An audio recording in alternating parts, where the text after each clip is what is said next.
അല്ല, അയാൾ അവരെ നേരിട്ട് കാണുന്നതിൽ പ്രശ്നമില്ലേ? ബെഞ്ചമിന്റെ രീതികളെ കുറിച്ച് ഞാൻ നേരത്തെ പറഞ്ഞല്ലോ. കൊലപാതകങ്ങൾ അവനൊരു കവിത പോലെയാ.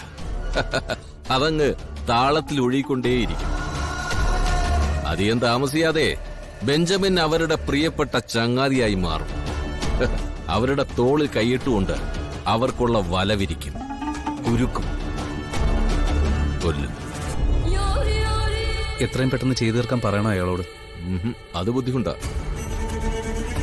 കാര്യങ്ങൾ ഏൽപ്പിക്കുക എന്നല്ലാതെ അതിന് സമയം നിശ്ചയിക്കാൻ നമുക്ക് അവകാശമില്ല. അതൊക്കെ അയാൾ തീരുമാനിക്കുന്നത് പോലെ നടക്കും. നമ്മൾ വെയിറ്റ് ചെയ്തേ പറ്റൂ. പറഞ്ഞു കൊല്ലാൻ വന്നവൻ നമുക്കൊക്കെ ഒരുപാട് മേലെ ആയി പോകും സാറേ. സംശയം എന്താടോ? എടോ, എനിക്കോ തനിക്കോ എന്തെങ്കിലും ഒരു കണക്ക് തീർക്കണമെങ്കിൽ എന്തൊക്കെ നോക്കണം? അവരുടെ പൊസിഷൻ, അവരുടെ ബന്ധങ്ങള്, ബന്ധുക്കള്, സമ്പത്ത് എല്ലാം നോക്കണ്ടേ? പക്ഷെ ബെഞ്ചമിന് കത്തിമുനയിൽ എത്തുന്നത് ആര് എന്ന പ്രശ്നമേ ഇല്ല. ആരായാലും അവരുടെ ജീവൻ അവനുള്ളതാണ്.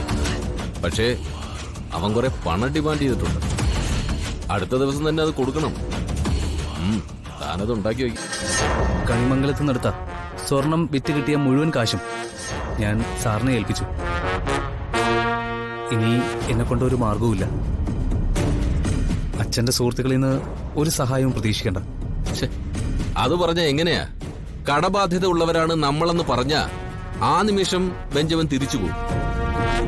പിന്നെ ഒരു തിരിച്ചുവരവ് ഉണ്ടാവില്ല.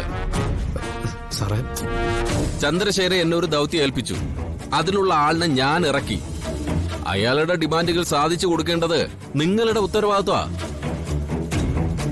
അല്ലെങ്കിൽ ഞാൻ ഇതിനിടയിൽ നിൽക്കില്ല.